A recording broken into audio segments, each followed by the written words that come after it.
shining a light on the women creating an impact, leading organizations, and mission focused strategic programs across the federal technology and consulting community.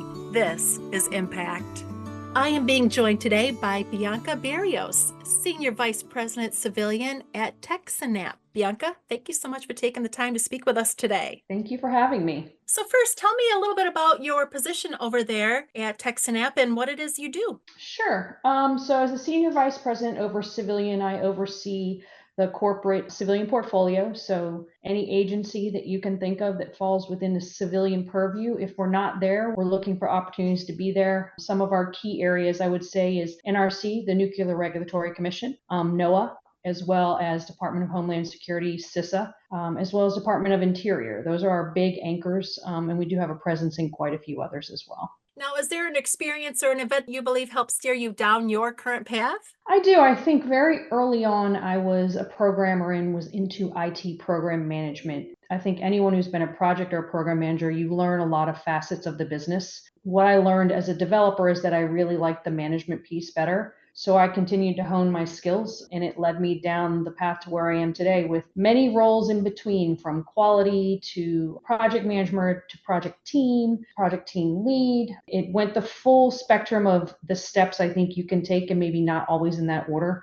But it definitely drove me to where I am, and I really enjoy being in a role where I can be a role model, but also help others achieve their career goals. So do you have a leader or mentor that you feel helped guide you along the way? I think there are several people that had some pretty solid impacts all the way back to my first GovCon job when I was about 25 years old. And I think that individual, particularly just believing in me and giving me the opportunity, it was not that long after 9/11, so the job market was tough. And I was given a chance, and I was able to really grow with that manager as well as that company for a little over 3 years. Then you fast forward a little bit, probably about 8 years after that, another manager too, who brought me in for one role and said, "No, I think you're going to be really good at this." And all of a sudden I became senior director quality manager in a company, and I had never done quality, meaning I did not know what ISO meant, CMMI. It was all new for me. So having the faith for me to start from the ground, and move all the way up to figure it all out, it built a level of confidence I didn't know I needed, I think is the best way to put it. So I'd say those are two of the most memorable, but there are definitely people along the way that just had moments of impact that I will never forget. And I'm still pretty good friends with most of them. And sometimes having someone that just believes in you and could see maybe what you can't see in Yeah, yourself is really necessary. absolutely. So do you have a pivotal moment or experience that you believe helped shape your leadership style? I do. And ironically, it was a female leader who actually sought me out and offered me a position, and I was excited. I was at the point in my career where I really wanted to start to climb the ladder. My kids were growing, and my youngest was in high school at the time. So it was perfect opportunity for me to start really focusing on my growth. After about 6 months under that particular leader, I realized very quickly she was not out for the better of good for me. It really deflated me for quite some time, thinking it was my first female boss, and it was not the experience I expected it to be. I Right. thought I would be uplifted, and that just wasn't how it went. So I'd say that moment made me realize how you make people feel, and particularly women in the IT world and just in professional environment, how you make individuals feel, or the young aspiring females under you feel, can be a life-changing event for the better or the worse. And for me, it changed my momentum and said, okay, I'm coming for it. I'm going to do my thing now. Enrolled in an MBA program, and the rest is history. Yes, sometimes you get led by the people that help you, and sometimes the people that sort of discourage you make you prove them wrong too. Yeah. Speaking about inspiring other women, how do you think we can encourage more women to aspire to be leaders and maybe pursue roles that have previously been held by men? I think definitely encourage folks to reach for what they think isn't attainable.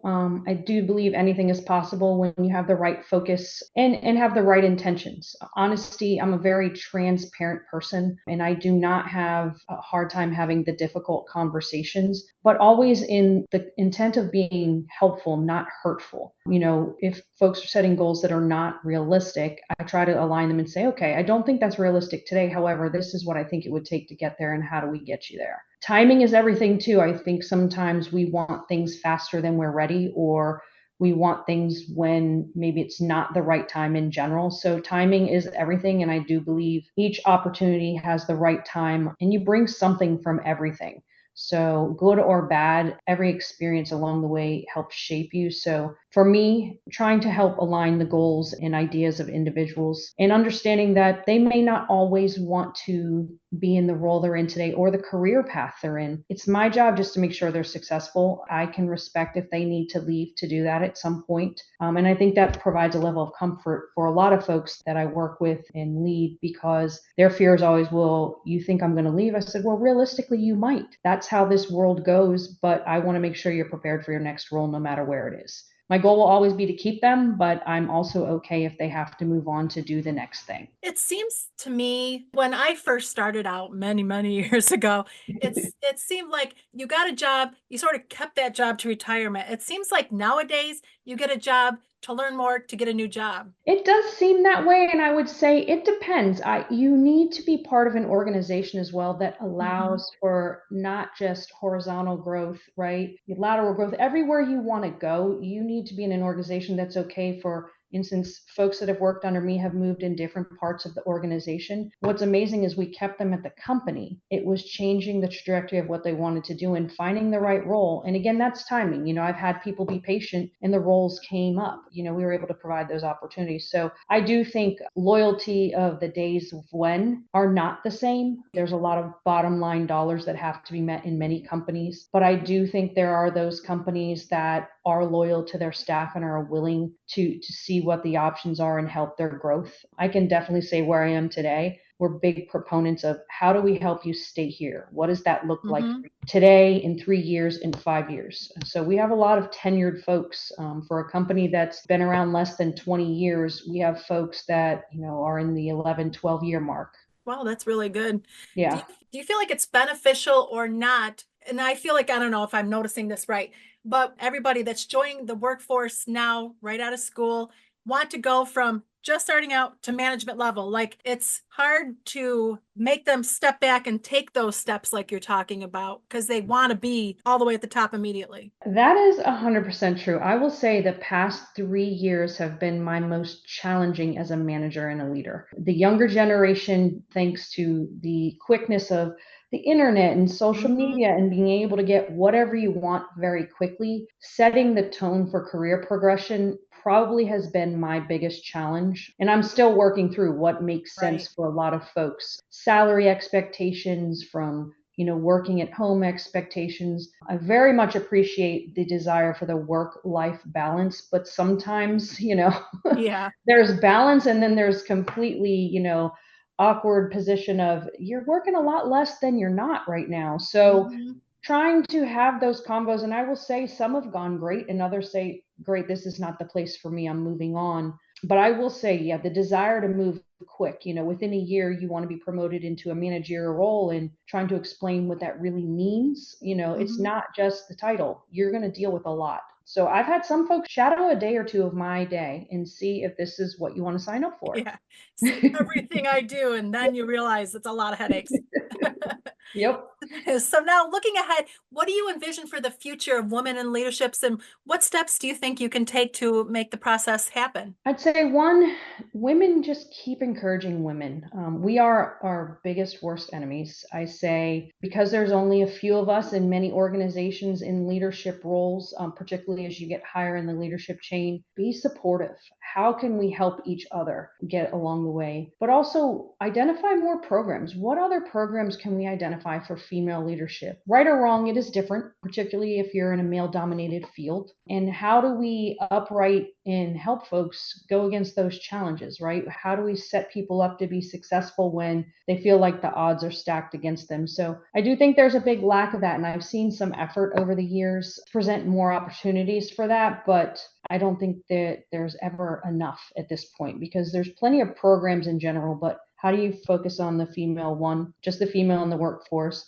Then you add on potentially the female who is a parent, which Mm. presents its own challenges. And then you just, each phase, how do you support those changes? I personally raised 3 children. And so I like to say I slow rolled my career earlier on to then accelerate it really fast as they grew up. And that was a conscious choice of me. Not everyone has that choice. And that's also not everyone's desire. But you have to decide what is the best fit for you too. Because the reality is, kids take a lot of time, families take a lot of time. So you need to be conscientious of that as well. In planning your personal life the same way like you plan your career, really. This is Yeah. how I want my personal life to grow, and this make them run parallel to each other. Yep, absolutely. I mean, there's sacrifices no matter which way you go, and you have to be willing to understand what are you willing to go without, what are you willing to give up or not give up, and then align accordingly, both, outside of work and for work, what that looks like for you. I do think in today's hybrid environment, it is making things a lot easier, and I highly encourage people to take advantage of that, to not lose the value of in-person communication, but also appreciate the balance it gives you to be home maybe when your kids walk in the door, or to be able to get them to that 5 p.m. practice and not sit in 2 hours of rush hour to do it, right? And of course, I'm thinking DMV because that's the life I know. I mean, across the country, there are different areas with similar challenges. So what will it look like for everyone? Bottom line, how do you find your balance? What does it look like for you? And plan accordingly, and don't have unrealistic expectations if you're on a certain path. Bianca, thank you for taking the time to speak with us today. Absolutely. I thank you for the time and look forward to speaking with you again. Thank you for listening. Be sure to subscribe to our podcast so you're keeping up to date on the latest episodes, and learn more at govforum.io.